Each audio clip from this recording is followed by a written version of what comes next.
بند گھر نہیں ہے اور کیڑے مکوڑوں کے اندر باہر آنے جانے کا خدشہ ہے، کیونکہ جوتا ایک گندی چیز ہے، ایسی چیز ہے کہ جس میں کیڑے مکوڑے جو ہیں وہ آسانی سے جا کر اپنی غذا تلاش کر سکتے ہیں، تو اس لیے جھاڑ کر جوتا پہنیے، خصوصاً اگر وہ بند جوتا ہو تو۔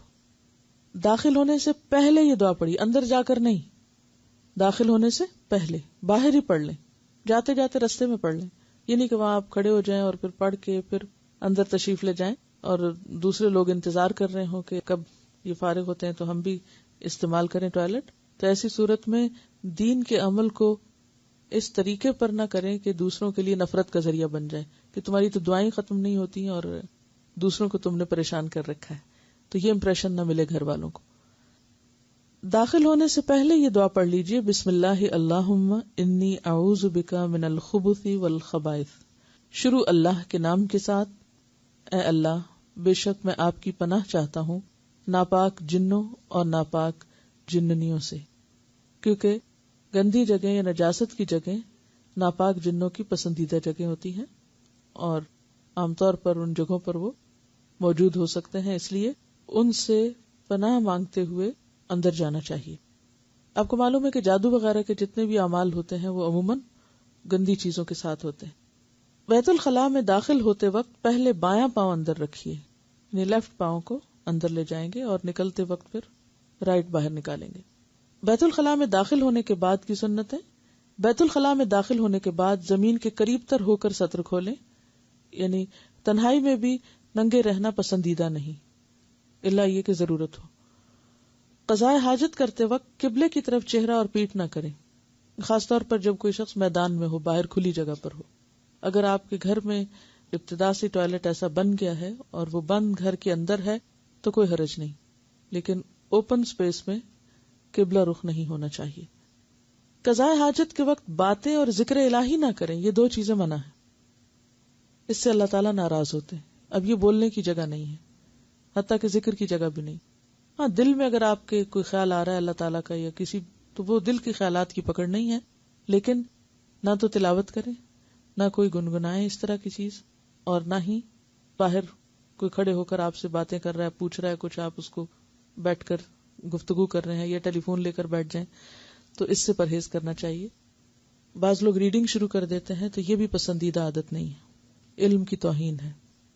جب عام گفتگو سے اور ذکر سے منع کیا گیا ہے تو پھر بک ریڈنگ بھی پسندیدہ نہیں، اور ویسے بھی انسان کو پھر زیادہ ضرورت بیٹھنے کی عادت پڑ جاتی، تو گندی جگہ پر زیادہ ضرورت کیوں بیٹھنا؟ اور یہ چیزیں بہت حد تک عادت سے متعلق ہوتی ہیں، آپ جس طرح اپنے آپ کو ٹرین کر لیں، اسی کہتے ہیں نا بچوں کو ٹرینڈ کیا جاتا ہے، یعنی یہ بھی ایک ابتدا سے ٹریننگ ہوتی۔ بعض ماؤں کا ہی قصور ہوتا ہے کہ وہ بچوں کو بہت دیر پاٹ پہ بٹھا چھوڑتی ہیں اور خود اپنے کام کرتی رہتی ہیں، بچے وہیں بیٹھ کے گنگناتے رہتے ہیں، باتیں کرتے رہتے ہیں، اور وہ کہتی چلو پھنسا ہوا بیٹھا ہوا میں اپنے 4 کام کر لوں۔ تو یہاں سے بچوں کو غلط عادت پڑ جاتی ہے دیر لگانے کی، پھر ان کی سیٹسفیکشن ہی نہیں ہوتی جب تک وہ بہت دیر نہ بیٹھے رہے۔ پھر جب وہ بڑے ہوتے ہیں اور وہ زیادہ دیر اندر رہنا شروع کرتے، پھر آپ دروازے ناک کرنے لگتے، جلدی باہر نکلو، اندر کیا کر رہے۔ لیکن ہم بھول جاتے ہیں کہ قصور ہمارا اپنا تھا کہ ہم نے شروع میں ہی ان کو اتنی دیر بیٹھا چھوڑ دیا۔ تو اس لیے نجس جگہ پر ضرورت کے لیے جانا چاہیے اور پھر فوراً نکلنا بھی چاہیے۔ پیشاب کی چھینٹوں سے بچیں، کیونکہ پیشاب کی چھینٹوں سے نہ بچنے کی وجہ سے قبر میں عذاب ہوتا ہے، اور اس کی وجہ یہ ہے کہ وہ ناپاک ہیں، وہ جسم پہ لگی رہیں گی تو نہ عبادت قبول ہوگی، اور عبادت ہی نہیں تو پھر نجات کس کی۔ زمین سخت ہو تو اسے نرم کر لیں۔ اب ظاہر ہے کہ ہر ایک کو تو کموڈ میسر نہیں، یا گھر کے اندر ٹوائلٹ میسر نہیں۔ دنیا کی ایک بڑی آبادی جو ہے وہ ایسی جگہوں پر رہتی ہے کہ جہاں انہیں باہر جنگل میں جا کر بیت الخلاء استعمال کرنا پڑتا ہے، تو ایسی صورت میں جس جگہ پر بیٹھے وہ جگہ نرم ہو کہ اس میں پیشاب جذب ہو جائے، اس کے چھینٹے نہ اڑے۔ قضاء حاجت کرتے وقت دایاں پاؤں کھڑا رکھیے، اس پر بوجھ کم ڈالیے، اور بائیں پاؤں کو پورا زمین پر رکھیں اور اس پر وزن دے کر بیٹھیں۔ اب آپ دیکھیں کہ نبی صلی اللہ علیہ وسلم نے آخری حد تک طریقہ اور ادب سکھایا ہے، اور اس میں اگرچہ کموڈ پر بیٹھنے سے یہ سنت پوری طرح تو آپ فالو نہیں کر سکتے، لیکن پھر بھی کسی حد تک آپ کر ہی سکتے ہیں کہ دایاں پاؤں اٹھا لیں اور بائیں جو ٹانگ ہے یا بایاں پاؤں جو ہے اس طرف کو اپنا وزن رکھیں۔ بائیں ہاتھ کی کوہنی گھٹنے پر، ایلبو گھٹنے پر، گھٹنا کہاں ہوتا ہے؟ یہ جو جس کو گوڈا آپ کہتے ہیں، نی، ٹھیک ہے نا؟ تو نی کے ساتھ اوپر جو جوڑ کے ساتھ ہی جگہ ہے اس پر یہ کوہنی ہونی چاہیے، کیونکہ اس سے آپ کی خاص جگہوں پر پریشر پڑے گا اور اس پریشر سے جسم سے جو اخراجات ہیں ان کی ریلیز کو یعنی ہیلپ ہوگی، یعنی ان کی ریلیز آسان ہوگی۔ بائیں ہاتھ کی کوہنی گھٹنے پر، ہتھیلی بائیں کان کے نیچے، یہ کان ہے نا، تو کان کے نیچے ہتھیلی، کان کے اوپر نہیں، کان کے نیچے، یہاں اس طرح، اور ہتھیلی کھلی بھی ہو سکتی ہے اور اگر مٹھی بند بھی ہے تو بھی اس جگہ۔ اگر آپ نے یوگا کی کچھ ایکسرسائز کی ہوں یا کبھی یوگا انسٹرکٹر سے کچھ بات چیت کرنے کا موقع ملے تو عموماً آپ نے دیکھا ہوگا کہ وہ اس حصے کو، جن لوگوں کو اسٹمک کی ایسی تکلیف ہو تو اس حصے کو پریس کرنے کے لیے کہتے ہیں۔ آپ صلی اللہ علیہ وسلم نے اس حصے کو یہاں ہتھیلی رکھ کے پریس کرنے کو کہا ہے اس موقع پر۔ رسول اللہ صلی اللہ علیہ وسلم کا کوئی بھی حکم حکمت سے خالی نہیں، کیونکہ آپ کو یہ سب چیزیں بذریعہ وحی سکھائی گئی تھی۔ جس نے انسان کو تخلیق کیا اسی نے انسان کو حتیٰ کہ اپنے جسم کو صحیح طور پر استعمال کرنے کا بھی طریقہ سکھایا۔ تو آپ کو یاد رہے جو ہم نے بات کی تھی ویل بینگ کی، اس میں جسمانی اور فزیکل ویل بینگ بھی ہے۔ تو نبی صلی اللہ علیہ وسلم نے صرف ہمیں کچھ روحانی طور پر ہی ترقی کرنے کا حکم نہیں دیا، یا صرف قرآن میں طلاق اور نکاحی کے مسائل نہیں، بلکہ انسان کی ساری ضروریات حتیٰ کہ ٹوائلٹ میں بیٹھنے تک کے طریقے کو جو زیادہ بہتر اور فطرت کے قریب ہے اور انسان کے لیے فائدہ مند ہے وہ بھی سکھایا۔ رسول اللہ صلی اللہ علیہ وسلم کا کوئی بھی حکم حکمت سے خالی نہیں۔ اس طرح بیٹھنے سے اخراج فضلہ میں آسانی ہوتی ہے۔ پیشاب یا استنجا کرتے وقت پرائیویٹ پارٹ کو دایاں ہاتھ نہ لگائیں بلکہ بایاں ہاتھ لگائیں۔ ناک صاف کرتے ہوئے بھی بایاں ہاتھ، استنجا کرتے ہوئے بایاں ہاتھ، کسی بھی غلاظت کو اٹھاتے وقت یا ہاتھ لگاتے وقت، کسی بھی مثلا کوئی گندی چیز صاف کر رہے ہیں آپ تو ان سب چیزوں کے لیے بایاں ہاتھ استعمال کریں۔ بہت سے لوگ کھانے پینے میں بایاں ہاتھ استعمال کرتے ہیں جو کہ منع ہے۔ دایاں ہاتھ اچھے کاموں کے لیے، صاف کاموں کے لیے، اور بایاں ہاتھ نجس یا ناپاک چیزوں کے لیے۔ جب حکم آ گیا تو ما آتاکم الرسول فخذوہ، کوشش کریں بچپن سے بچوں کو ٹرین کریں۔ ٹریننگ کی بات ہے، جاپان میں لوگوں کو دائیں اور بائیں دونوں ہاتھوں سے لکھنے کی پریکٹس کرائی جاتی ہے۔ خدا نخواستہ زندگی میں اگر دائیں ہاتھ کو کچھ ہو گیا تو بایاں بھی اکولی کام کرنے کے قابل ہو۔ حضرت عمر رضی اللہ تعالیٰ عنہ دونوں ہاتھوں کو بیک وقت برابر کا استعمال کر سکتے تھے۔ یہ صرف ٹریننگ کی بات ہے، یعنی مسل ٹریننگ ہوتی ہے۔ بچپن سے اگر آپ استعمال کرنا سکھا دیں بچے کو تو چاہے وہ لیفٹ ہینڈڈ ہے لیکن وہ دائیں کی بھی پریکٹس کر کے وہ سیکھ سکتا ہے۔ اور ساری زندگی ایک کام جو نہیں کرنا چاہیے وہ انسان کر کے اپنی نیکیوں میں ہی کمی کر رہا ہے نا۔ صرف اگر یہ کہہ کے کہ میرے پاس تو رخصت ہے، یہ جواز ہے کیونکہ میں لیفٹ ہینڈڈ ہوں، یہ کوئی جواز نہیں ہے۔ جس رب نے پیدا کیا ہے وہی رب جانتا ہے کہ انسان کو کیا کرنا چاہیے اور کیا وہ کر سکتا ہے۔ پھر اسی طرح یہ ہے کہ پیشاب کرنے کے بعد فوراً نہیں اٹھنا چاہیے، تھوڑی سی دیر رکنا چاہیے، کیونکہ فزیکلی یورین جو ہے وہ ایک ہی اسٹریچ میں پاس نہیں ہو جاتا پورا۔ اگر آپ جلدی کریں گے تو اس میں کیا ہوگا کہ ہو سکتا ہے کہ اٹھنے کے بعد پھر کچھ قطرے جسم سے نکل آئیں اور آپ کے کپڑوں کو یا جسم کو ناپاک کر دیں۔ اس لیے چاہے مرد ہو یا عورت، دونوں صورتوں میں یورین پاس کرنے کے بعد تھوڑا سا رکنا چاہیے تاکہ آخری قطرے تک بھی باہر آ جائیں۔ اور اگر ایسا نہ ہو، یعنی کہ ہر ایک کی اپنی اپنی عادت بھی ہو سکتی ہے، تو اس صورت میں انسان بہت جلدی نہ کرے۔ یعنی بعض اوقات بچوں کو آپ نے دیکھا ہوگا کہ فوراً واش روم میں جاتے ہیں اور ادھر ادھر کموڈ بھی گندا کیا اور فوراً باہر نکل آئے، اور کپڑوں کے ساتھ بھی غلاظت لگی ہوتی ہے اور پاکی ناپاکی کا کوئی خیال نہیں رکھتے۔ تو جیسے 7 سال کی عمر میں نماز کے لیے کہا جائے تو 7 ان چیزوں کا بتایا جائے۔ بعض اوقات یہ ہوتا ہے کہ گھر سے باہر جیسے اسکول وغیرہ میں اگر پانی کا انتظام نہیں تو عام طور پر مشکل ہوتی ہے، لیکن پھر بھی کوشش یہی کی جائے، کیونکہ ناپاک جسم کے ساتھ عبادت نہیں ہوتی، ناپاک کپڑوں کے ساتھ نماز نہیں ہوتی، تو اس صورت میں پوری احتیاط کی جائے پاکی حاصل کرنے کی۔ بیت الخلاء سے نکلنے کے وقت کی سنت: بیت الخلاء سے نکلتے وقت پہلے دایاں پاؤں باہر نکالیے اور باہر آنے کے بعد یہ دعا پڑھیے: غفرانک، آپ سے بخشش طلب کرتا ہوں۔ سوال آپ سے یہ ہے کہ اس وقت بخشش طلب کرنے کی ضرورت کیا ہے؟ کیوں؟ واش روم میں جا کر انسان کچھ دیر اللہ کی یاد یا ذکر سے غافل ہوتا ہے تو باہر آ کر پھر سے بخشش طلب کرتا ہے۔ نبی صلی اللہ علیہ وسلم نے بھی جب دن میں 70 سے 100 بار استغفار کرتے تو صحابہ کرام نے پوچھا کہ آپ کے تو سب گناہ معاف ہیں، آپ کیوں استغفار کرتے ہیں؟ تو آپ نے فرمایا: انہ لیغان علی قلبی، میرے دل کے اوپر بھی اس طرح کا اثر آ جاتا ہے اور یہ ہے کہ وہ وقت جو ہمارا ذکر سے خالی گزرے وہ نقصان ہو گیا نا، تو اس کی کمی کو پورا کرنے کے لیے پھر کیا چیز فائدہ مند ہے؟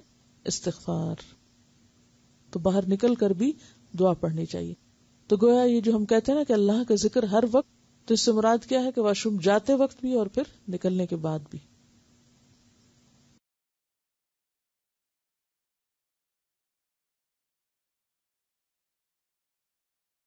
جب بیت الخلاء میں جائیں تو جوتا یا چپل پہن کر داخل ہوں، ننگے پاؤں نہیں جائیں. کیوں؟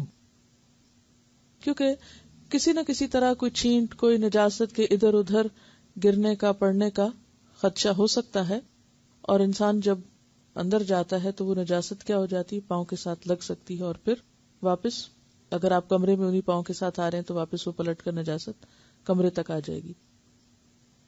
جوتا پہننے سے پہلے جھاڑ لیجیے، خاص طور پر جو لوگ ایسی جگہوں پہ رہتے ہیں جہاں پر بند گھر نہیں ہے اور کیڑے مکوڑوں کے اندر باہر آنے جانے کا خدشہ ہے، کیونکہ جوتا ایک گندی چیز ہے، ایسی چیز ہے کہ جس میں کیڑے مکوڑے جو ہیں وہ آسانی سے جا کر اپنی غذا تلاش کر سکتے ہیں. تو اس لیے جھاڑ کر جوتا پہنیے، خصوصاً اگر وہ بند جوتا ہو. تو داخل ہونے سے پہلے یہ دعا پڑھی، اندر جا کر نہیں، داخل ہونے سے پہلے باہر ہی پڑھ لیں، جاتے جاتے رستے میں پڑھ لیں. یہ نہیں کہ وہاں آپ کھڑے ہو جائیں اور پھر پڑھ کے پھر اندر تشریف لے جائیں اور دوسرے لوگ انتظار کر رہے ہوں کہ کب یہ فارغ ہوتے ہیں تو ہم بھی استعمال کریں ٹوائلٹ. تو ایسی صورت میں دین کے عمل کو اس طریقے پر نہ کریں کہ دوسروں کے لیے نفرت کا ذریعہ بن جائے کہ تمہاری تو دعائیں ختم نہیں ہوتی ہیں اور دوسروں کو تم نے پریشان کر رکھا ہے. تو یہ امپریشن نہ ملے گھر والوں کو. داخل ہونے سے پہلے یہ دعا پڑھ لیجئے، بسم اللہ اللہم انی اعوذ بک من الخبث والخبائث. شروع اللہ کے نام کے ساتھ. اے اللہ، بے شک میں آپ کی پناہ چاہتا ہوں ناپاک جنوں اور ناپاک جننیوں سے، کیونکہ گندی جگہ یا نجاست کی جگہ ناپاک جنوں کی پسندیدہ جگہ ہوتی ہیں اور عام طور پر ان جگہوں پر وہ موجود ہو سکتے ہیں، اس لیے ان سے پناہ مانگتے ہوئے اندر جانا چاہیے. آپ کو معلوم ہے کہ جادو وغیرہ کے جتنے بھی اعمال ہوتے ہیں وہ عموماً گندی چیزوں کے ساتھ ہوتے ہیں.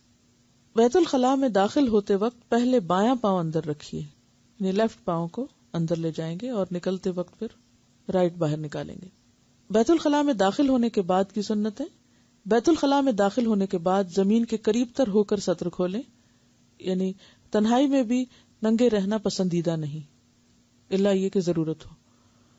قضاء حاجت کرتے وقت قبلے کی طرف چہرہ اور پیٹھ نہ کریں، خاص طور پر جب کوئی شخص میدان میں ہو، باہر کھلی جگہ پر ہو. اگر آپ کے گھر میں ابتدا سے ٹوائلٹ ایسا بن گیا ہے اور وہ بند گھر کے اندر ہے تو کوئی حرج نہیں، لیکن اوپن سپیس میں قبلہ رخ نہیں ہونا چاہیے.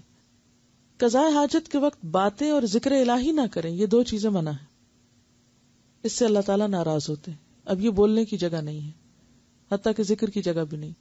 ہاں، دل میں اگر آپ کے کوئی خیال آ رہا ہے اللہ تعالیٰ کا یا کسی، تو وہ دل کے خیالات کی پکڑ نہیں ہے، لیکن نہ تو تلاوت کریں، نہ کوئی گنگنائیں اس طرح کی چیز، اور نہ ہی باہر کوئی کھڑے ہو کر آپ سے باتیں کر رہا ہے، پوچھ رہا ہے کچھ، آپ اس کو بیٹھ کر گفتگو کر رہے ہیں یا ٹیلی فون لے کر بیٹھ جائیں، تو اس سے پرہیز کرنا چاہیے.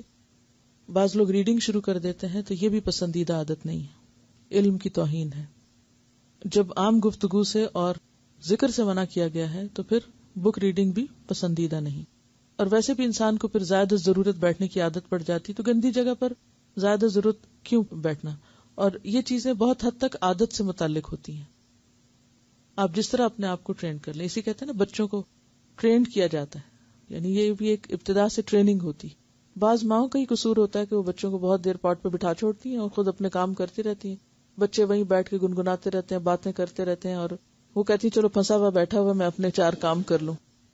تو یہاں سے بچوں کو غلط عادت پڑ جاتی ہے دیر لگانے کی. پھر ان کی سیٹسفیکشن ہی نہیں ہوتی جب تک وہ بہت دیر نہ بیٹھے رہے. پھر جب وہ بڑے ہوتے ہیں اور وہ زیادہ دیر اندر رہنا شروع کرتے، پھر آپ دروازے ناک کرنے لگتے، جلدی باہر نکلو، اندر کیا کر رہے. لیکن ہم بھول جاتے ہیں کہ قصور ہمارا اپنا تھا کہ ہم نے شروع میں ہی ان کو اتنی دیر بیٹھا چھوڑ دیا. تو اس لیے نجس جگہ پر ضرورت کے لیے جانا چاہیے اور پھر فوراً نکلنا بھی چاہیے. پیشاب کی چھینٹوں سے بچیں، کیونکہ پیشاب کی چھینٹوں سے نہ بچنے کی وجہ سے قبر میں عذاب ہوتا ہے. اور اس کی وجہ یہ ہے کہ وہ ناپاک ہیں، وہ جسم پہ لگی رہیں گی تو نہ عبادت قبول ہوگی، اور عبادت ہی نہیں تو پھر نجات کس کی. زمین سخت ہو تو اسے نرم کر لیں. اب ظاہر ہے کہ ہر ایک کو تو کموڈ میسر نہیں، یا گھر کے اندر ٹوائلٹ میسر نہیں. دنیا کی ایک بڑی آبادی جو ہے وہ ایسی جگہوں پر رہتی ہے کہ جہاں انہیں باہر جنگل میں جا کر بیت الخلاء استعمال کرنا پڑتا ہے. تو ایسی صورت میں جس جگہ پر بیٹھے وہ جگہ نرم ہو کہ اس میں پیشاب جذب ہو جائے، اس کے چھینٹے نہ اڑے. قضاء حاجت کرتے وقت دایاں پاؤں کھڑا رکھیے، اس پر بوجھ کم ڈالیے اور بائیں پاؤں کو پورا زمین پر رکھیں اور اس پر وزن دے کر بیٹھیں. اب آپ دیکھیں کہ نبی صلی اللہ علیہ وسلم نے آخری حد تک طریقہ اور ادب سکھایا ہے، اور اس میں اگرچہ کموڈ پر بیٹھنے سے یہ سنت پوری طرح تو آپ فالو نہیں کر سکتے، لیکن پھر بھی کسی حد تک آپ کر ہی سکتے ہیں کہ دایاں پاؤں اٹھا لیں اور بائیں جو ٹانگ ہے یا بایاں پاؤں جو ہے اس طرف کو اپنا وزن رکھیں. بائیں ہاتھ کی کوہنی گھٹنے پر، ایلبو گھٹنے پر. گھٹنا کہاں ہوتا ہے؟ یہ جو جس کو گوڈا آپ کہتے ہیں، نی، ٹھیک ہے نا. تو نی کے ساتھ اوپر جو جوڑ کے ساتھ ہی جگہ ہے اس پر یہ کوہنی ہونی چاہیے، کیونکہ اس سے آپ کی خاص جگہوں پر پریشر پڑے گا اور اس پریشر سے جسم سے جو اخراجات ہیں ان کی ریلیز کو یعنی ہیلپ ہوگی، یعنی ان کی ریلیز آسان ہوگی. بائیں ہاتھ کی کوہنی گھٹنے پر، ہتھیلی بائیں کان کے نیچے. یہ کان ہے نا، تو کان کے نیچے ہتھیلی، کان کے اوپر نہیں، کان کے نیچے، یہاں اس طرح. اور ہتھیلی کھلی بھی ہو سکتی ہے اور اگر مٹھی بند بھی ہے تو بھی اس جگہ. اگر آپ نے یوگا کی کچھ ایکسرسائز کی ہو یا کبھی یوگا انسٹرکٹر سے کچھ بات چیت کرنے کا موقع ملا تو عموماً آپ نے دیکھا کہ وہ اس حصے کو، جن لوگوں کو اسٹمک کی ایسی تکلیف ہو تو اس حصے کو پریس کرنے کے لیے کہتے ہیں. آپ صلی اللہ علیہ وسلم نے اس حصے کو یہاں ہتھیلی رکھ کے پریس کرنے کو کہا ہے اس موقع پر. رسول اللہ صلی اللہ علیہ وسلم کا کوئی بھی حکم حکمت سے خالی نہیں، کیونکہ آپ کو یہ سب چیزیں بذریعہ وحی سکھائی گئی تھی. جس نے انسان کو تخلیق کیا اسی نے انسان کو حتیٰ کہ اپنے جسم کو صحیح طور پر استعمال کرنے کا بھی طریقہ سکھایا. تو آپ کو یاد رہے جو ہم نے بات کی تھی ویل بینگ کی، اس میں جسمانی اور فزیکل ویل بینگ بھی ہے. تو نبی صلی اللہ علیہ وسلم نے صرف ہمیں کچھ روحانی طور پر ہی ترقی کرنے کا حکم نہیں دیا، یا صرف قرآن میں طلاق اور نکاحی کے مسائل نہیں، بلکہ انسان کی ساری ضروریات حتیٰ کہ ٹوائلٹ میں بیٹھنے تک کے طریقے کو جو زیادہ بہتر اور فطرت کے قریب ہے اور انسان کے لیے فائدہ مند ہے وہ بھی سکھایا. رسول اللہ صلی اللہ علیہ وسلم کا کوئی بھی حکم حکمت سے خالی نہیں. اس طرح بیٹھنے سے اخراج فضلہ میں آسانی ہوتی ہے. پیشاب یا استنجا کرتے وقت پرائیویٹ پارٹ کو دایاں ہاتھ نہ لگائیں بلکہ بایاں ہاتھ لگائیں. ناک صاف کرتے ہوئے بھی بایاں ہاتھ، استنجا کرتے ہوئے بایاں ہاتھ. کسی بھی غلاظت کو اٹھاتے وقت یا ہاتھ لگاتے وقت، کسی بھی مثلا کوئی گندی چیز صاف کر رہے ہیں آپ، تو ان سب چیزوں کے لیے بایاں ہاتھ استعمال کریں. بہت سے لوگ کھانے پینے میں بایاں ہاتھ استعمال کرتے ہیں جو کہ منع ہے. دایاں ہاتھ اچھے کاموں کے لیے، صاف کاموں کے لیے، اور بایاں ہاتھ نجس یا ناپاک چیزوں کے لیے. جب حکم آ گیا تو ما آتاکم الرسول فخذوہ، کوشش کریں بچپن سے بچوں کو ٹرین کریں. ٹریننگ کی بات ہے. جاپان میں لوگوں کو دائیں اور بائیں دونوں ہاتھوں سے لکھنے کی پریکٹس کرائی جاتی ہے. خدا نخواستہ زندگی میں اگر دائیں ہاتھ کو کچھ ہو گیا تو بایاں بھی ایکولی کام کرنے کے قابل ہو. حضرت عمر رضی اللہ تعالیٰ عنہ دونوں ہاتھوں کو بیک وقت برابر کا استعمال کر سکتے تھے. یہ صرف ٹریننگ کی بات ہے، یعنی مسل ٹریننگ ہوتی ہے. بچپن سے اگر آپ استعمال کرنا سکھا دیں بچے کو تو چاہے وہ لیفٹ ہینڈیڈ ہے لیکن وہ دائیں کی بھی پریکٹس کر کے وہ سیکھ سکتا ہے. اور ساری زندگی ایک کام جو نہیں کرنا چاہیے وہ انسان کر کے اپنی نیکیوں میں ہی کمی کر رہا ہے نا. صرف اگر یہ کہہ کے کہ میرے پاس تو رخصت ہے، یہ جواز ہے کیونکہ میں لیفٹ ہینڈیڈ ہوں، یہ کوئی جواز نہیں ہے. جس رب نے پیدا کیا ہے وہی رب جانتا ہے کہ انسان کو کیا کرنا چاہیے اور کیا وہ کر سکتا ہے. پھر اسی طرح یہ ہے کہ پیشاب کرنے کے بعد فوراً نہیں اٹھنا چاہیے، تھوڑی سی دیر رکنا چاہیے، کیونکہ فزیکلی یورین جو ہے وہ ایک ہی اسٹریچ میں پاس نہیں ہو جاتا پورا. اگر آپ جلدی کریں گے تو اس میں کیا ہوگا کہ ہو سکتا ہے کہ اٹھنے کے بعد پھر کچھ قطرے جسم سے نکل آئیں اور آپ کے کپڑوں کو یا جسم کو ناپاک کر دیں. اس لیے چاہے مرد ہو یا عورت، دونوں صورتوں میں یورین پاس کرنے کے بعد تھوڑا سا رکنا چاہیے تاکہ آخری قطرے تک بھی باہر آ جائیں. اور اگر ایسا نہ ہو، یعنی کہ ہر ایک کی اپنی اپنی عادت بھی ہو سکتی ہے، تو اس صورت میں انسان بہت جلدی نہ کرے. یعنی بعض اوقات بچوں کو آپ نے دیکھا ہوگا کہ فوراً واش روم میں جاتے ہیں اور ادھر ادھر کموڈ بھی گندا کیا اور فوراً باہر نکل آئے، اور کپڑوں کے ساتھ بھی غلاظت لگی ہوتی ہے اور پاکی ناپاکی کا کوئی خیال نہیں رکھتے. تو جیسے 7 سال کی عمر میں نماز کے لیے کہا جائے تو 7 ان چیزوں کا بتایا جائے.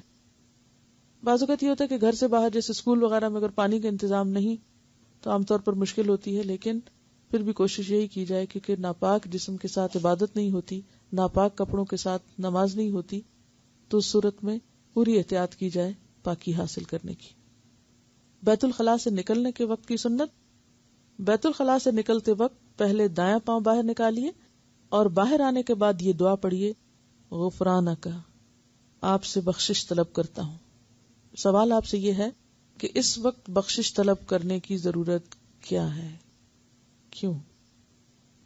واش روم میں جا کر انسان کچھ دیر اللہ کی یاد یا ذکر سے غافل ہوتا ہے تو باہر آ کر پھر سے بخشش طلب کرتا ہے۔ نبی صلی اللہ علیہ وسلم نے بھی جب دن میں 70 سے 100 بار استغفار کرتے تو صحابہ کرام نے پوچھا کہ آپ کے تو سب گناہ معاف ہیں، آپ کیوں استغفار کرتے ہیں؟ تو آپ نے فرمایا: انہ لیغان علی قلبی، میرے دل کے اوپر بھی اس طرح کا اثر آ جاتا ہے، اور یہ ہے کہ وہ وقت جو ہمارا ذکر سے خالی گزرے وہ نقصان ہو گیا نا، تو اس کی کمی کو پورا کرنے کے لیے پھر کیا چیز فائدہ مند ہے؟ استغفار۔ تو باہر نکل کر بھی دعا پڑھنی چاہیے۔ تو گویا یہ جو ہم کہتے ہیں نا کہ اللہ کا ذکر ہر وقت، تو اس سے مراد کیا ہے کہ واش روم جاتے وقت بھی اور پھر نکلنے کے بعد بھی۔